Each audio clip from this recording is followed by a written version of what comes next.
They were the three burning fitness questions for the Blues. Tonight, two of them have been answered. Payne Haas and Jarome Luai are both ready to fire in the Origin decider, but the fitness of Brian To'o is still under a cloud, even if the man himself says otherwise.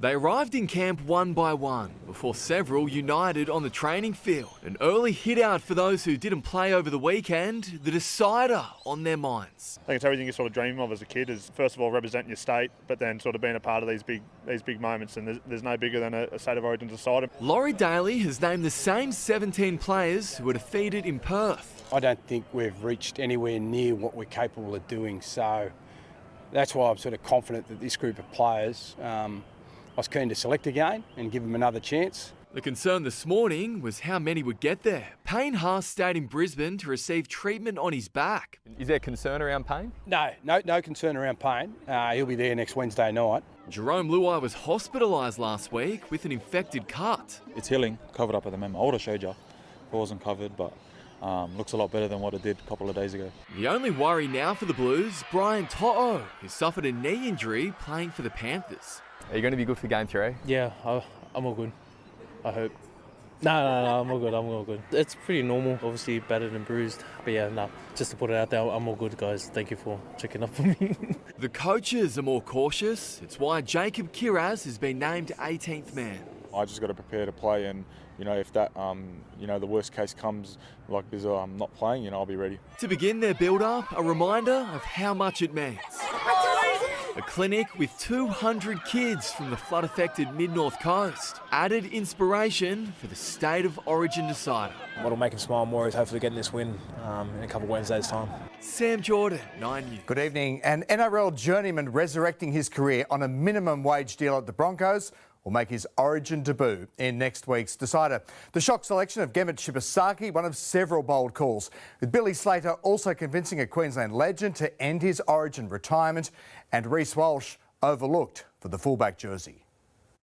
Alongside Broncos teammates struggling to believe he's now in Origin camp. A rapid rise for Gemmet Shibasaki, who didn't even have a full-time NRL contract before the season started. It was a great phone call. Initially, he thought it was just being a part of the squad, but then I said, no, mate, you'll be playing for Queensland. The only player who scored more tries than Shibasaki this year, Queensland's new fullback. Hamiso Tabuai-Fidow finally in his preferred position, replacing the injured Kalen Ponga. Pretty surreal, just knowing that I'm going to have the number one on my back. It's a pretty special feeling. Picking Hammer at fullback over 18th man Reece Walsh, not due to concerns over a knee injury. He wouldn't be here if he was injured. Reece is in a great spot, and I've had that injury. I know what it is. I know how it feels. But yeah, no, it was purely a decision over who we thought was best for the position at this time. Part of the extended squad, Josh Kerr found out about his selection at a Dolphins team function. Yeah, bloody Hammer come up to me last night. He goes, "Kerry, how sober are you?" And I said, "No, my eyes were cross-eyed last night." And I said, "Mate, not very." And he showed me his phone. It was Billy asking for my number, and I'm just going, "Mate, what?" I was on the phone going, "Mate, this is some sort of bull joke, mate. I don't know what's going on." Mo Fotuaika, the only player dropped from Queensland's Game 2 team following the shock recall of Josh Papali'i 2 years after retiring from rep footy. I've never put a line through it. Although he's retired, I always thought that he would love to come back for another game. All hands on deck needed for the Maroons to win the decider down in enemy territory. I don't think any Queensland team has lost at home and had to go on the road for Game 2 and then on the road for Game 3 and win the series. So what an opportunity it is. Let's go live to Origin reporter Adam Jackson now. AJ, there'll be a late arrival at Camp Maroon. Yeah, Jono, still no sign of Josh Papali'i here, but for good reason. Just 3 days ago, his wife down in Canberra gave birth to a baby boy. So he's been granted special permission to arrive late in camp. But it won't affect the Maroons' preparations. They won't be on field for their first training run here until Wednesday morning. Quite a few of the Maroons players actually played NRL games yesterday for the Melbourne Storm, the Titans and Cowboys. So that will aid their recovery as well. And if you do believe in good omens, the last time the Maroons won a Game 3 decided down in Sydney was 2013. Josh Papali'i played in that match. So too did Billy Slater. And guess who was the Blues coach on that fateful night? Yep, none other than Laurie Daly. So, Jono, hopefully this time around It's all just a bit of history repeating itself for Queensland. I love it, AJ. Thank you. Zach Lomax is so often a sharpshooter. That's why his kicking blues were so surprising and costly in Origin 2. But Lomax is ready to step up again in the decider and has no fear of facing the big moment.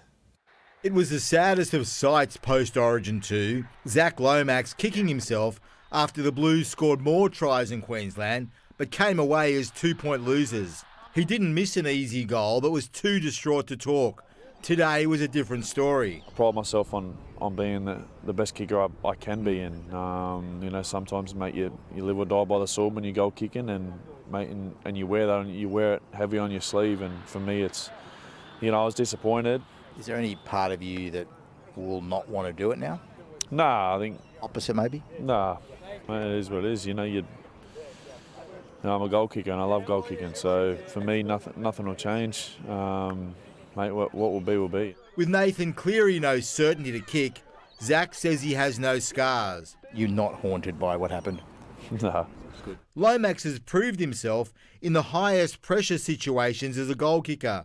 This sideline penalty goal in last year's decider got the team going. Darragh Halligan said that kick from the sideline you got in the decider last time was, you know, the top 3 kicks he's ever seen.